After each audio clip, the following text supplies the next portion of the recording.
Greetings, everyone. We are Geeks Assembled, and today it's Third Doctor Day. So let's hop in the TARDIS and set the yearometer to 1972 as we take the plunge and discuss The Sea Devils, written by Malcolm Hulke. So let's get our nets and flippers ready and hope he's got the sandwiches as we swim right over to Croydon with Phil. What are your opening thoughts of The Sea Devils? My opening thoughts of The Sea Devils. It's my favourite Pertwee story. I remember watching it, I think, every time it's been shown. I caught all the omnibus repeats back in the day. I certainly remember seeing it first time round. It was always my dad's favourite story, I think, as well, back in the day. But it's great. I think it still holds up. I think it's still one of the most exciting John Pertwee stories there is. And it's Roger Delgado's finest hour as the Master, as far as I'm concerned. Right. Let's go over to Hull with Lee. What do you think about The Sea Devils? You're not going to like me, Jake. Oh no! No, it's fine. You know me and the Pertwee era, the Troughton era, where it's 6 episodes and goes on to 8 episodes. And I always found that these stories could have been trimmed down a bit, maybe an episode here, an episode there. But saying that, as Phil said, it's action-packed. It is. Every episode's got action in it. As everybody knows, Pertwee was the James Bond of Doctor Who sort of thing. It's a good story. And I've said this before to Jake, and I know he's not too happy about it, but I feel that the Sea Devils always are the second fiddle villain in the story. Because it's the Master, and when they reappeared in Warriors of the Deep, they were the second fiddle villain to the Silurians. But saying that, they're a great creation, the design of them and all like that. I just wish that the Sea Devils had a story. It was their own. You know what I mean?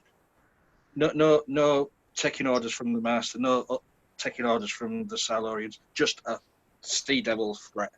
But saying that, yeah, it's a classic team. Well, you haven't got the unit there, but you've got Joe Grant, you've got the Doctor, you've got the government, the MP or whatever what his name was, getting involved. Which in Pertwee stories you do get a few of them. And you get, is it Captain Hart? Captain Hart sort of replaces the Brigadier in this one, which he does a damn fine job. And you also get his name's just gone out of my head. The submarine captain who later played Rassilon. Donald Sumter is the actor. Donald Sumter, that's his name. Yeah, it's just straight up the head. Yeah, you get him as well in this. As for a 6-parter, yeah, it flies by. This one doesn't drag like some of the 6-parters. I mean, Pertwee is up there with one of the best Doctors of all time for me. He's in the top 5 for me. But it's enjoyable to sit down and watch this again. And I'll go into more detail later on, Jake. Over to you. Thank you, Lee. Right, let's go by the hood and ask Philip. What do you think of The Sea Devils? Very racist, by the hood, like I'm some sort of... Anyway, this is a very good story. I remember watching this, as Phil said, when it first came out. And back then, 6-parters, as long as the story kept you wanting to go back and see it next week, it would be solid. So this was a solid story back then in the 70s for me. I do like some of the comedic parts, like for example, when John Pertwee was trying to build a radio to contact at the outside help when they're trapped on a fort. That was kind of funny. I like that bit. And the Sea Devil, the most I remember being more effectively scared. You know when the first Sea Devil you see gets electrocuted by the door, and then you hear it falling out the window and screaming as it falls. That really scared me as a kid because it was like all that.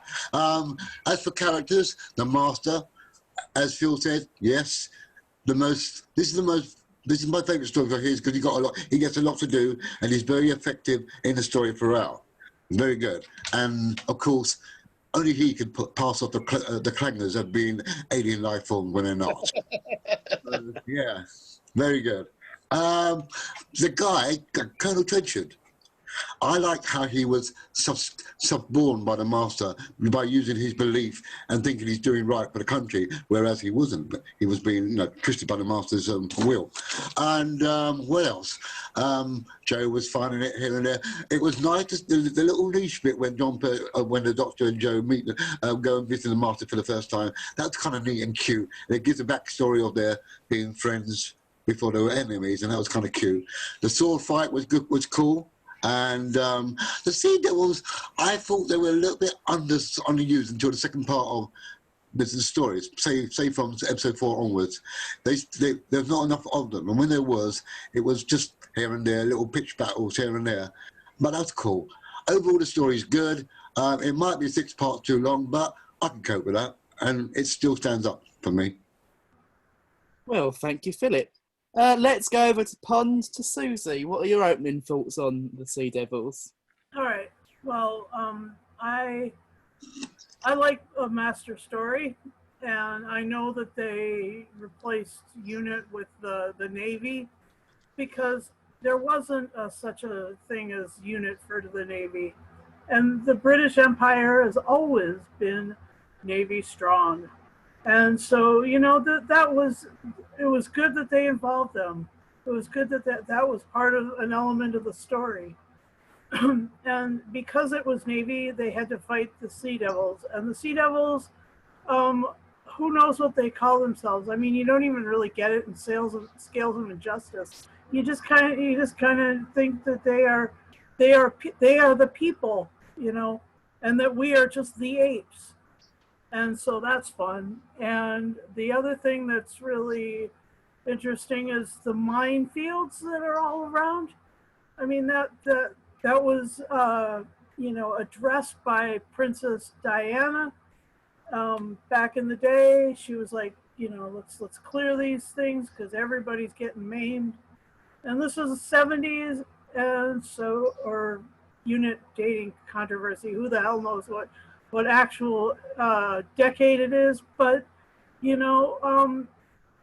it's 40 years on or 30 years on from the war, and they're still there. And so, I mean, that's a really heart-wrenching or heart-pounding part of the story. And the other thing that's really awesome is the submarine in the force field. Having to blast its way out of some cave and skirt beside a force field. I mean, that was some high energy, and of course, as Philip mentioned, the sword fight, brilliant sword fight. I mean, fun to see the Master and the Doctor go to fisticuffs or to, sword play. Fun. Anyway. That's my opening thoughts. Thank you, Susan. Back over to you, Jake. Well, thank you very much. I really enjoyed this story. I always have done. I remember getting the Beneath the Surface box set whenever that came out, and I watched every story in that box set in one day, and the Sea Devils is my favourite out of that set, and I just love it. But I see this more as a master story than I do Sea Devil, if that makes sense. But yeah, there's lots of aspects of this story that I really do enjoy, and it's a good story. There's lots of elements of it that I really do enjoy, and yeah, hang on a minute. But I'm just gonna skip right for favourite moments and everything. So let's go over to Philip. What are your favourite moments in the story? You're muted. I think my favourite moments, that's hard to say because there's quite a few bits in it that are quite cool. But I'm going to reiterate the sword fight.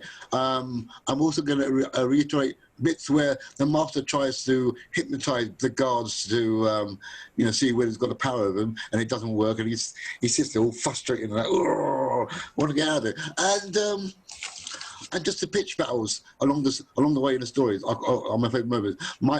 Bits I don't like, I have a peeved hate of the incidental music throughout the whole story. It's too loud, too piercing, and it just puts me right off, gives me a headache. I hate the music. It gives me so much headache. But there you go. Thank you, Philip. Sorry about it, everyone. Let's go over to Lee.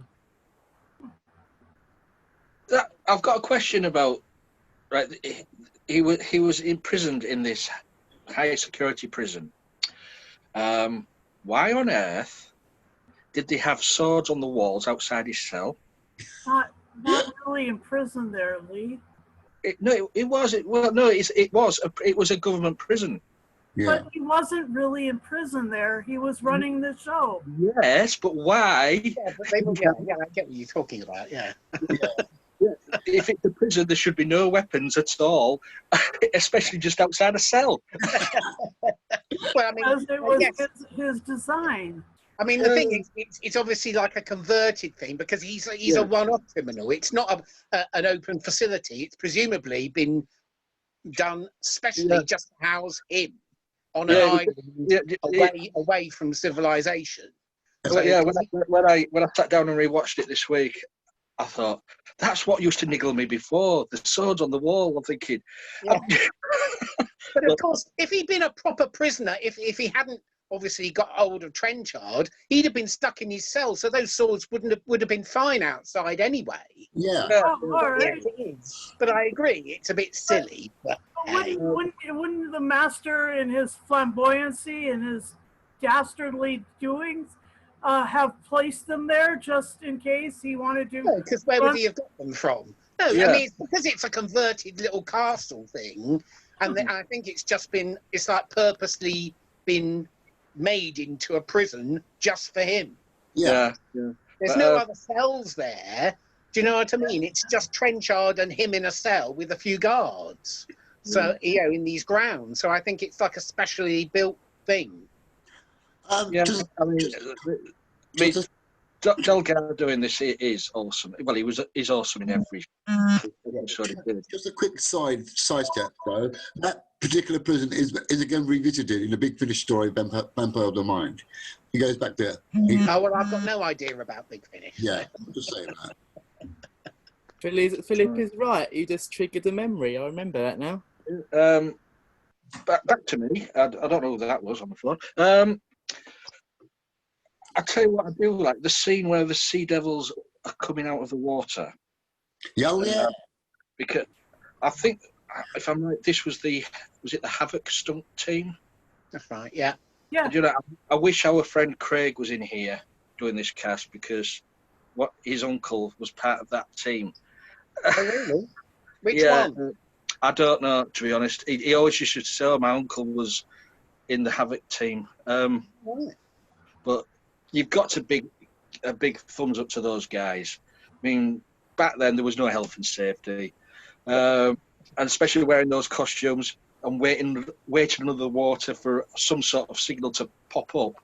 They took their lives in their own hands, I tell you. Bringing up what Lee's just said quickly, I find it so funny that you can always tell which monster is Stuart Fell because he's always he's always the shortest. He's always the one doing front flips and back flips and front. I had a little bit of a giggle when you see his little tiny sea devil do a front flip on camera. It's just so funny. Anyway, continue. Sorry. Cool. I mean, I sort of agree with what Philip said about the music. It does, after a while, grate on you. It does. But it's all the time. They were using them instruments that, they were throwing everything into it. I think that was a tester to see how that works in a story. Because they never did it again after that. Not to that. Malcolm, that was Malcolm Clark's only one until the 80s. It was Dudley Simpson pretty much all the Pertwees, apart from a couple. Kerry Blyton as well occasionally, but that was Malcolm Clark's first one from the radiophonic workshop.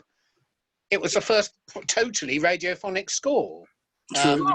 because Oh. Dudley Simpson had used the radiophonic workshop to help him compose some of his scores throughout the Pertwee years, certainly from Terror of the Autons onwards. But that was the first full radiophonic score. To be honest, I have to say, I love it because I think it actually works perfectly for that. I agree. Story, because it's full of all these burbles, electronic burbles and gurgles, which fit in with the aquatic theme. You've just I mean, I get that they're a little. There are occasions when it goes a little bit. Yes, it's a little bit tough on the eardrums, but I just think it's so out there. But it wouldn't fit any other story. For me, it fits that story, and it does give it a kind of menace. Yeah. There is a I don't know what it is, that there's something about that music that lends itself to this to what we see. Yeah, and you're right, though. It's the most recognisable one. If you did a quiz with that music, you'd know which story it comes from. Instantly which story it's from. Yeah. Whereas you could listen to a lot of other Dudley scores, either through the Pertwee or the Tom Baker era, and although some of them are very idiosyncratic, quite a lot of them, you'd be hard-pressed to know exactly which story it was from. Very true. But this is... I mean, Carey Blyton's music is also very distinctive for the Silurians and Death to the Daleks, but I don't know. Maybe it's just because I've always loved the story anyway. But I just think it fits. And if you listen to the soundtrack, it kind of brings back moments from the story because they fit the scenes. So it's a strange score, but I don't know. I always got a soft spot for it.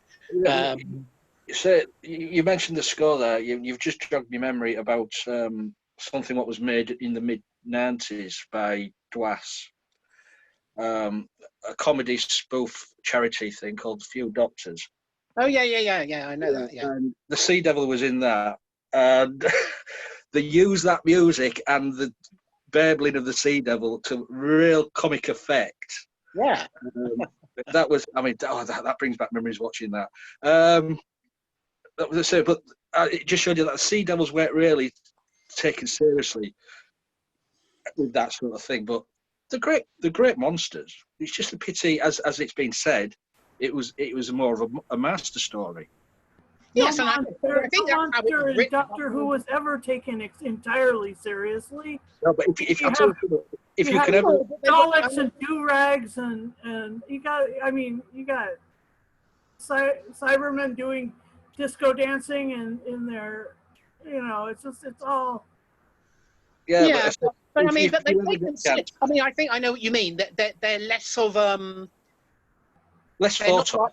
They're not like the Silurians, who are much more vocal, and they have characters within them, even though they don't really have names, but they have titles in the Silurians. They're slightly more generic in that respect. But then the Master wasn't in that story, so I think it was designed first as a Master story, and then what monsters should we have? And then, of course, it was all those ideas brewing with the Navy, and I think actually, some of you alluded to it just a little earlier about they've replaced UNIT. It's a breath of fresh air as far as I'm concerned.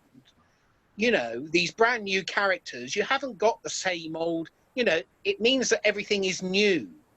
Yeah. And it gives a freshness to the situation. I mean, much as I love the Brigadier and some of his things, they weren't they weren't always the brightest spark in the book, kind of thing.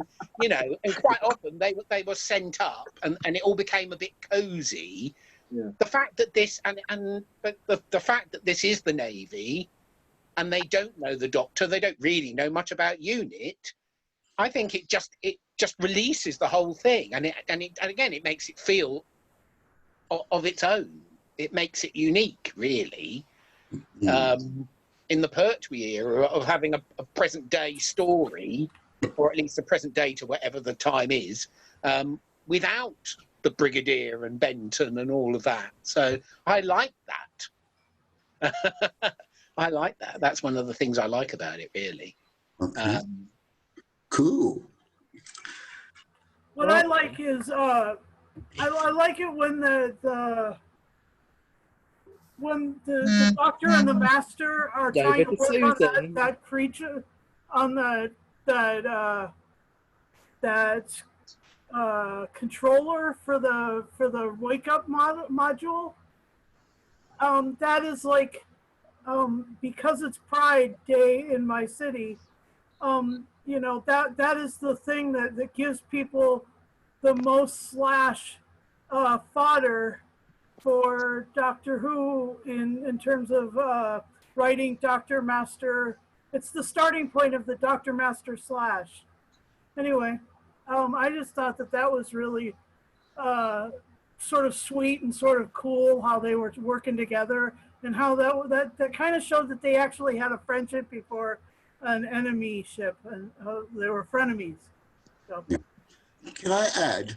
Right, it's a well documented thing that when they did the chase across the sea in those speedboats, it's a well known thing that Roger Delgado had a fear of water, but he did it anyway, even if he was afraid of doing it. So that Right. Wow.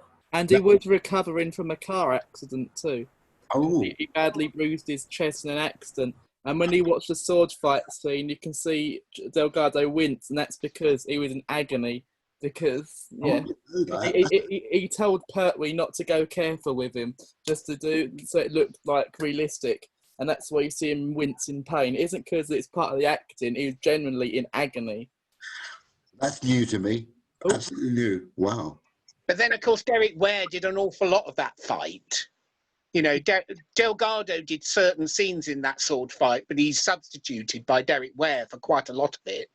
And the same goes for all the sea scenes. You know, Pertwee was there on his little, water scooter thing, and Delgado was just there for the main shots in close up. You had somebody else doing that. But I do remember, I think it was Barry Letts saying, I think it might have been in Barry Letts's autobiography, the first volume he wrote, Who and Me.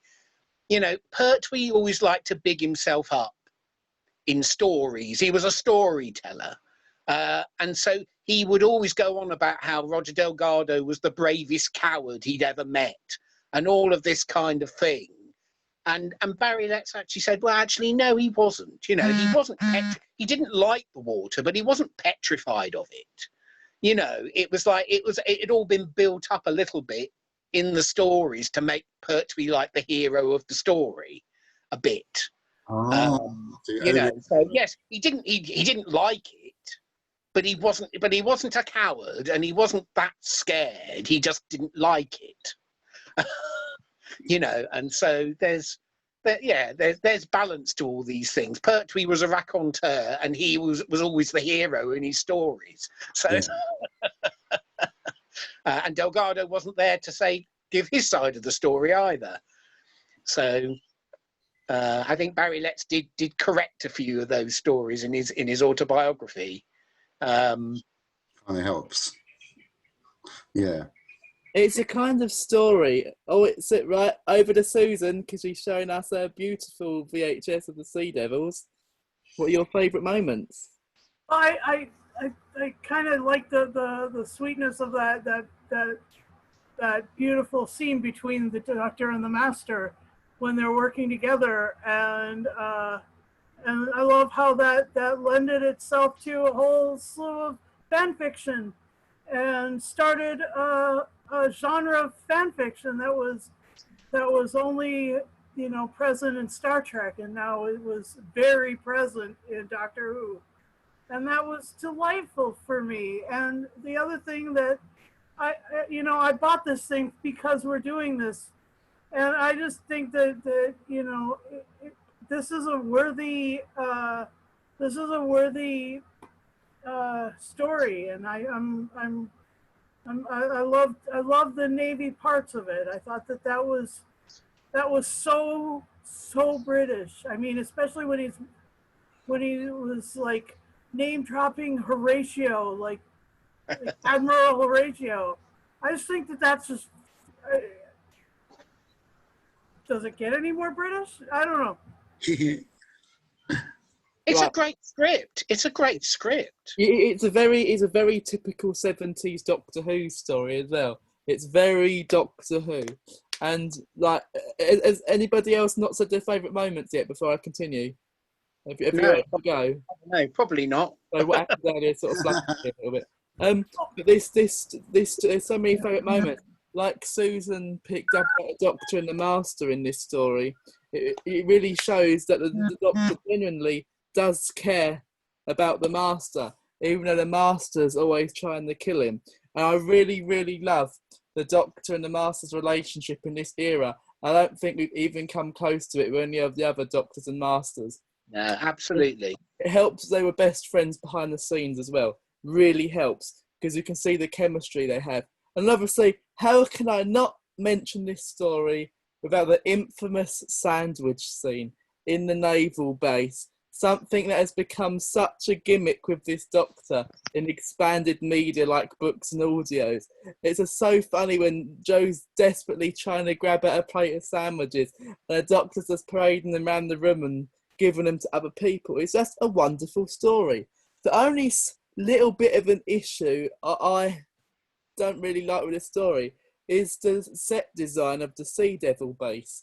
It just doesn't look very underwater to me, if that makes sense. Compared to what we had with like the Silurian sets, compared to the Sea Devil sets, it just looks like they're stood in a warehouse somewhere, in my opinion. But that doesn't really take away from the story. The story. The most probably run out of money. Yeah. Yeah, I mean, I think it's also about there weren't that many scenes in the Sea Devil base. No. And I think the money had been spent on all the location. I mean, when you look at it, it looks really expensive. Yeah. Especially with Sea Devils. There's a huge amount of film stuff in every episode, not just in like episode 1 and 2. It's spread throughout the whole story. It's very filmic. Yeah. I think it's really imaginatively directed as well. Michael Bryant. It was very good. Having a whale of a time with it, really, because all those distorted angles in the sea fort, you know, in part 2. The oil rig was really good, or whatever it was. Oil rig, yeah. You know, and obviously using mirrors, so when they're climbing up and down the ladders and things like that, they're using a mirror to shoot from above and things like that. Yeah, really imagine, and it lends it a different feel. Again, you don't get that in Doctor Who very often. It was a very imaginative story, chock-a-block full of great characters, great designs, like great acting. It's just a really good story. That's probably why it's one of my favourites. Like what Phil said, it's just the atmosphere of it. But you could even have these as 2 separate stories, and they'd still be just as good as each other, and it's even better stuck together. What do you mean by 2 separate stories? Like if we had the Doctor, just the Master trying to get out of prison story, then the Sea Devil and naval stuff. I reckon each of them could make their own good story, but together it makes it so much more better as a story. But I do, and again, I don't really bring this up, but I do wish we had other Sea Devils talking, not just the leader. I see why they did it, because it's very expensive to make an animatronic mask, so it's probably just cost saving. But yeah, I like the Chief Sea Devil and all of his finery, his robes and all that. And I've always adored the Sea Devil voices. I've always preferred them to the Silurians. As a lot of people who know me know, I'm quite passionate about the Sea Devils. And I reckon I'd love to see them come back to this new series, but probably don't want them to look any different. But yeah, this story should really be considered a cult classic. I don't think many people give this story enough credit like they do other stories. And I reckon if more people sat down and watched it properly, they'd enjoy it a lot more, because it is a worthy story of being in like the top 10 Pertwee stories because of the way Pertwee is in it. Because let's be honest, this is probably one of his best performances out of his whole era. And even Delgado, because Delgado was probably his most manipulative in this story, because most of it he was in this prison, yet he was still controlling people outside of it. That's the fun of it, isn't it? It's the fact that he's a prisoner, but before it's even started, he's already turned it to his advantage. And it's probably a story where I haven't hated. It's funny, but he's still scary. Yeah, he's still in control. I don't really hate any of the characters either. I adored Katie in this. I love it when Joe and Katie gets to do something, go off and does their own thing, and you see them doing something.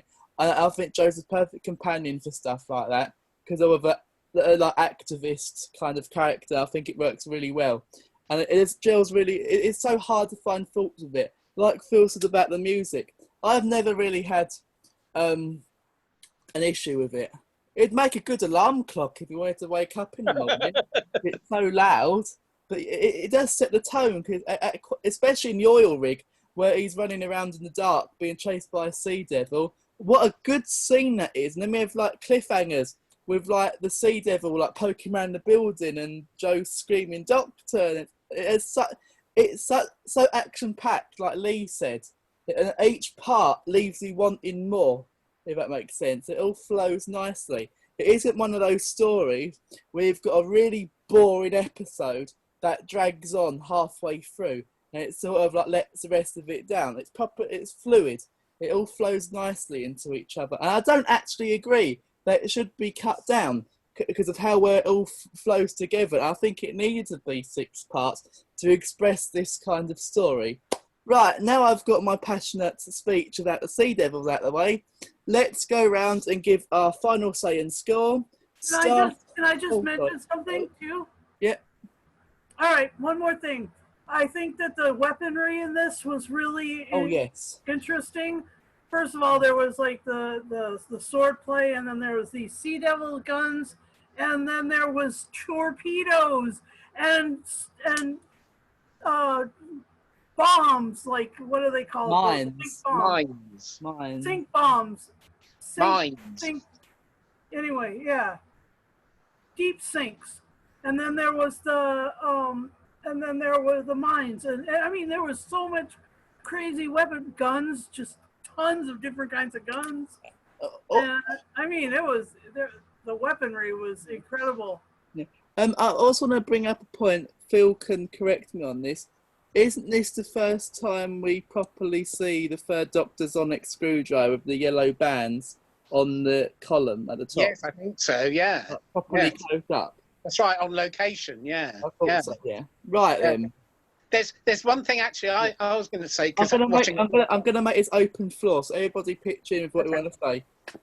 The only sequence, watching it back, that I thought stretched credulity a little bit was when the Doctor has nobbled the machine, you know, and it gives them all a headache and they all start collapsing.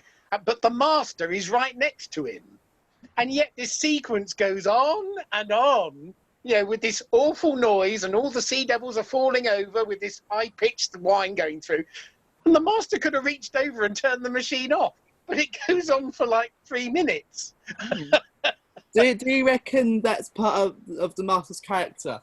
No, I think it's just it's building up the sequence, and you kind of sort of told you don't think about it. It's only when you look it back. He gets enjoyment in watching things suffer as well. So he could have been like, because it's getting in the way. It's the Doctor getting in the way of his plan. He could have been doing it like, oh, I could do this if they try and turn on me, sort of things. So he just letting it. Because you don't go back to him, you see, until the very end. That's the point. It is a bit strange, I admit. Yeah, but yeah. I mean, the Doctor isn't holding him back. He's not trying to get to the machine and the Doctor stop him from doing the switch.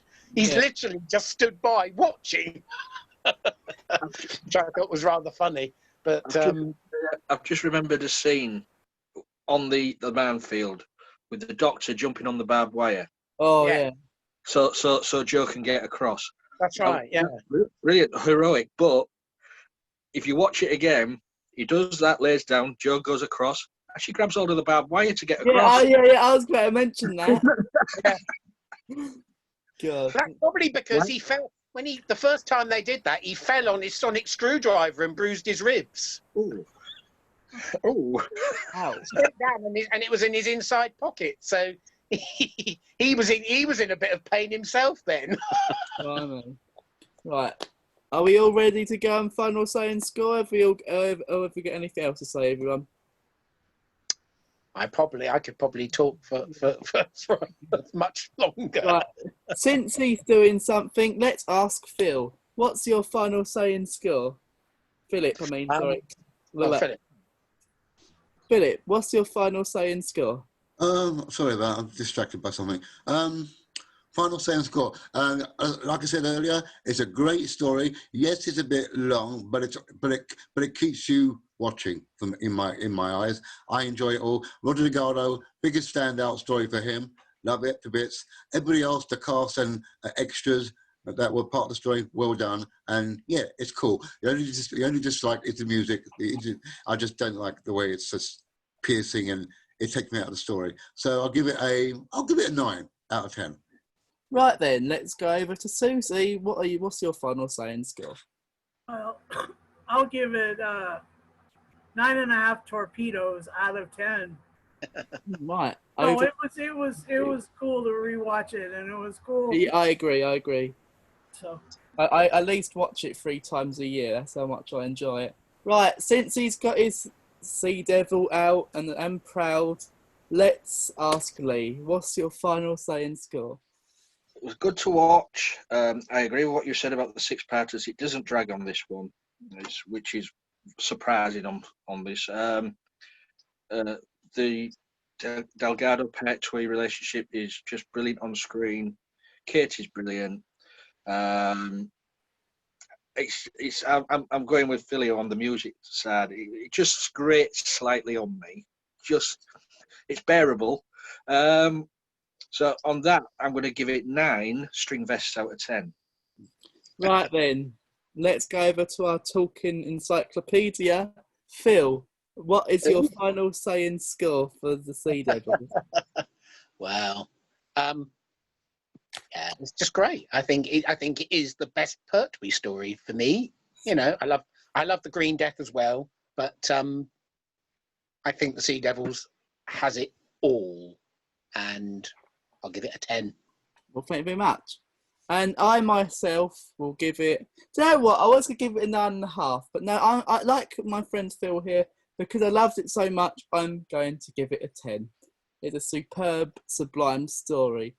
So at the time of the cast, I thank you all for joining me and you all for watching it. And if you, bit premature there. If you like this story, comment below and tell us what you think of it. If you want to join us, hit us up on Twitter, Facebook, and Instagram. Hit that like button, ding the bell, and we'll see you all next time. Bye-bye, everyone.